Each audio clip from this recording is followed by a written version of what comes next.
Hi, I'm Cody. I'm here to help you pass your combination test at the DMV.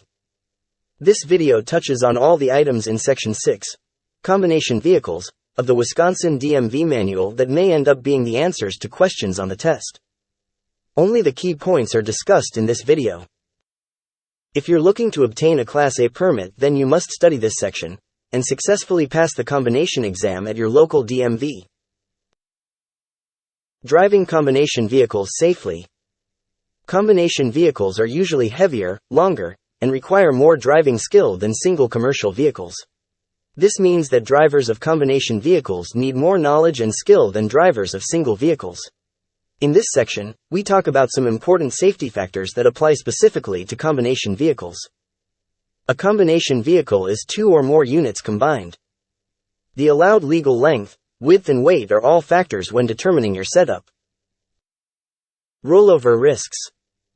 Combination vehicles have a higher rollover risk than single vehicles. They are 10 times more likely to roll over than a single vehicle. You need to slow down around curves and turns. Keep your cargo properly balanced in the trailer. Place heavy cargo on the bottom, and evenly distribute the weight, side to side, from the front to the back of trailer. Steer gently. Trucks with trailers have a dangerous crack the whip effect. It can turn the trailer over. When driving, steer gently. Rearward amplification causes the crack the whip effect. The longer the vehicle, the greater the rearward amplification is, and the greater the crack the whip effect. Brake early. Control your speed whether you are empty or loaded. Empty rigs take longer to stop than a fully loaded rig at maximum weight, due to poor traction. Poor traction can also cause the trailer to skid. Bobtails, tractors with no trailer attached, take the longest to stop. Don't get caught by surprise, and be forced to make an emergency stop. Railroad, highway crossings. Railroad crossings can cause problems when pulling trailers with a low underneath clearance. These units usually have less than a 4-inch clearance underneath them. These types of units can get stuck. Lowboys, car haulers, livestock, or possum belly trailers. Trucks set with the trailer wheelbase extended. If stuck, get out and away from the vehicle, call 911, and check signposts for emergency contact info. Prevent trailer skids. If the wheels of the trailer lock up, they may skid. This is called a trailer jackknife. Stopping a skid. First, you must recognize the skid. You recognize a skid by seeing it in your mirrors. Anytime you hit the brakes hard, be checking your mirrors for the trailer. Also, stop using the brake. The skid is usually caused by over-braking, so get off the brake pedal. Do not use the trailer handbrake to try and correct the skid. The brakes caused the skid in the first place. Turn wide. Sometimes your truck needs extra room to make a turn. If this is the case, turn wide as you complete a turn, not before the turn. What is off-tracking? Off-tracking is the path your trailer takes versus the path your tractor takes. The path the trailer takes will always be shorter than the tractor. If you don't turn wide enough, the trailer may run over the curb, strike poles, signs, run over pedestrians, etc. Watch the trailer tires when turning. Backing with a trailer. Because you can't see everything behind your vehicle, backing is always dangerous. Never back unless you absolutely have to. Turn the top of the steering wheel in the opposite direction you want the trailer to go.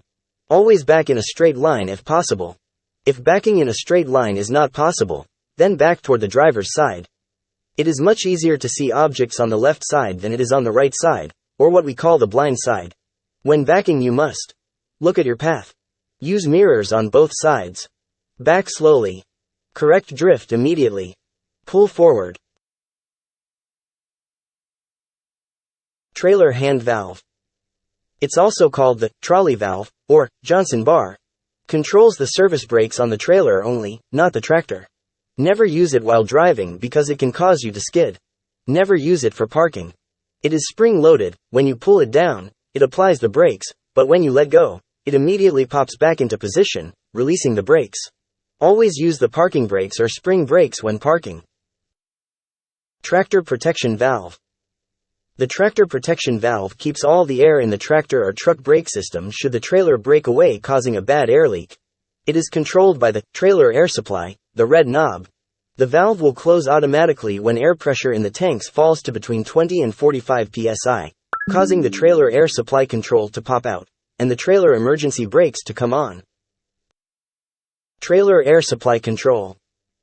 It is the red, 8-sided, stop sign, shaped knob on the dashboard panel. It controls the tractor protection valve. Push it in to open the tractor protection valve and release the spring brakes. By pushing it in, you are placing it in the normal position.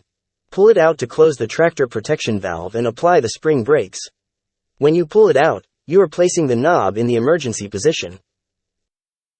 Trailer airlines. There are two airlines we need to talk about. We'll start with the service line. It is also called the control or signal line. It sends air pressure to the service brakes only on the trailer. It is controlled by the brake pedal or the trailer hand valve. Your braking power depends on how hard you press the pedal or pull the hand valve. The service line, hoses, connectors, etc. are often color-coded blue to match. Next, we'll talk about the emergency line. It is also called the supply line. It supplies air to the trailer air tanks. It controls the emergency or spring brakes on the trailer. It also supplies air to converter dollies when pulling doubles or triples. Air pressure loss in the emergency line causes the emergency trailer brakes to come on. The emergency line, hoses, connectors, etc. are often color-coded red to match. Hose couplers, also called glad hands. They are used to connect the air lines from the tractor to the trailer. They have a rubber seal which prevents air from escaping. You would connect them at a 90-degree angle, and twist to lock. Metal tags may be attached to the lines with emergency or service stamped on them. If you cross the lines, your brakes won't release on newer trailers. Note: if you cross the airlines on older trailers, you could drive away, but you wouldn't have any trailer brakes. Most trucks have dead-end or dummy couplers that you can connect your airlines to when not connected to a trailer. They help keep dirt, oil, grease, and water out of the airlines. If you don't have a dummy coupler, then you can connect both hoses together to keep them clean. Trailer air tanks. Trailer air tanks are filled by the trailer supply line, also called the emergency line. The number of tanks on each trailer may vary, 1 to 2 tanks. Relay valves allow the brakes to be applied more quickly with air from these tanks. Don't let moisture, oil, or dirt build up in the tanks. Drain air tanks daily by manually turning the drain knob or pulling a cord. These tanks may or may not be equipped with automatic drains. Shut-off valves. Shut-off valves are also called cut-out cocks. These valves are at the back end of trailers that are used to tow other trailers. They open and close the airline connections.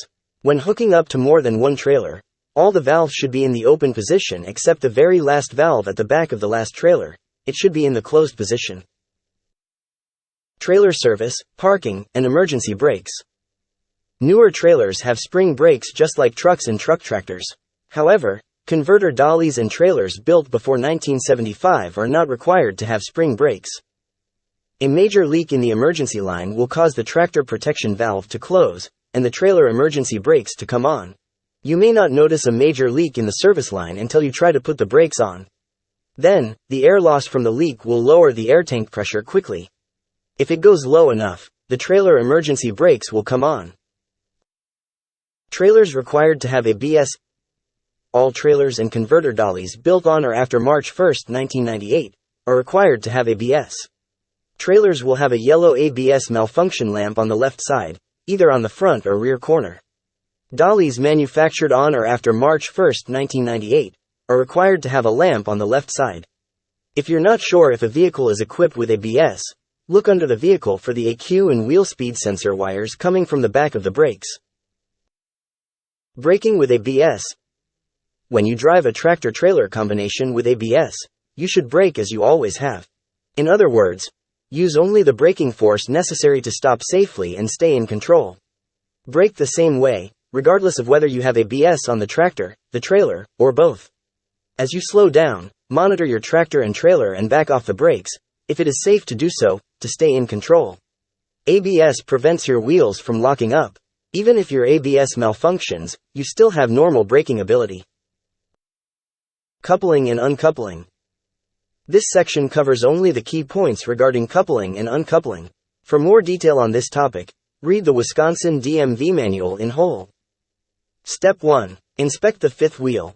Failure to keep the fifth wheel plate lubricated could cause steering problems because of friction between the tractor and trailer. Check if the fifth wheel is in the proper position for coupling, with the wheel tilted down toward rear of tractor. Make sure the locking jaws are open, and that the safety unlocking handle is in the automatic lock position. Step 2. Inspect the area and chock the wheels.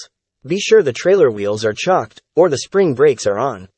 Step 3. Position the tractor. Put the tractor directly in front of the trailer. Never back under the trailer at an angle because you might push the trailer sideways and break the landing gear. Step 4. Back slowly. Back until the fifth wheel just touches the trailer. Don't hit the trailer. Step 5. Secure the tractor. Put on the parking brake. Put the transmission in neutral.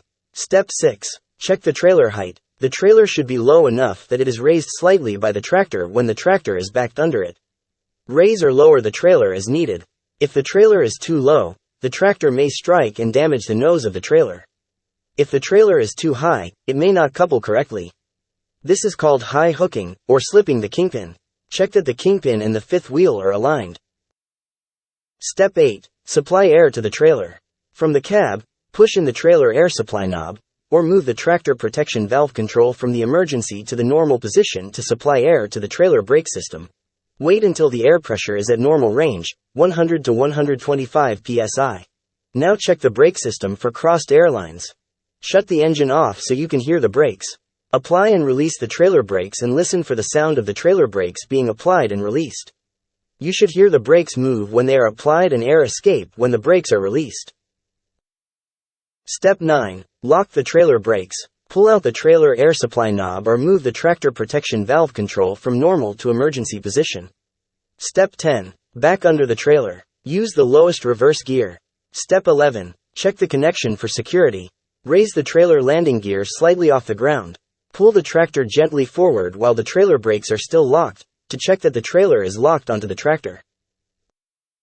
Step 12. Secure the vehicle. Put the transmission in neutral. Put the parking brakes on.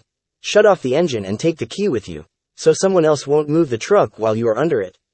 Anytime you are out of your vehicle, the transmission should be in neutral, the parking brakes should be applied, and the key to the ignition switch should be in your pocket. This is important when inspecting any part of the truck, especially if you need to go under the truck or trailer to inspect. Safety first. Step 13. Inspect the coupling. Use a flashlight, if necessary. Make sure there is no space between the upper and lower fifth wheel. Go under the trailer and look into the back of the fifth wheel. Make sure the fifth wheel locking jaws have closed around the shank of the kingpin. Check that the locking lever is in the locked position. Check that the safety latch is in position over the locking lever. On some fifth wheels the catch must be put in place by hand. If the coupling isn't right, don't drive the coupled unit. Get it fixed. Step 15. Raise the front trailer supports, also known as the landing gear. Raise the landing gear all the way up. Never drive with the landing gear only part way up as it may catch on railroad tracks or other things. After raising the landing gear, secure the crank handle safely. When the full weight of the trailer is resting on the tractor, check for enough clearance between the rear of the tractor frame and the landing gear. When the tractor turns sharply, it must not hit the landing gear. Check that there is enough clearance between the top of the tractor tires and the nose of the trailer. Uncoupling tractor semi-trailers. Once again, we reiterate that we are only mentioning the key points to uncoupling the vehicle. For more detail, read the DMV manual in whole. Step 1. Position the rig. Make sure the surface of the parking area can support the weight of the trailer. Step 2. Ease pressure on the locking jaws. Shut off the trailer air supply to lock the trailer brakes. Ease the pressure on the fifth wheel locking jaws by backing up gently. This will help you release the fifth wheel locking lever. Put the parking brakes on while the tractor is pushing against the kingpin. This will hold the rig with pressure off the locking jaws. Step 4. Lower the landing gear. If the trailer is empty, lower the landing gear until it makes firm contact with the ground. If the trailer is loaded, after the landing gear makes firm contact with the ground, turn the crank handle in low gear a few extra turns. This will lift some weight off the tractor.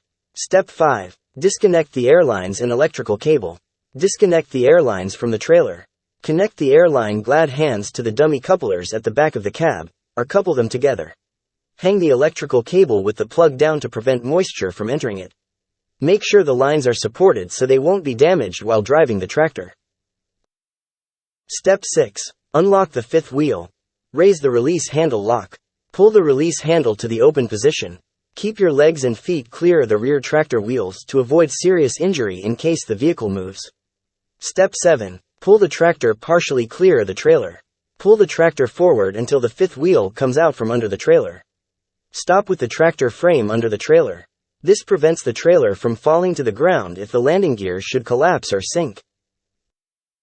Step 8. Secure the tractor. Apply the parking brake, and place the transmission in neutral. Step 9. Inspect the trailer supports. Make sure the ground is supporting the trailer, and make sure the landing gear is not damaged. That will bring our information section on combination vehicles to a finish.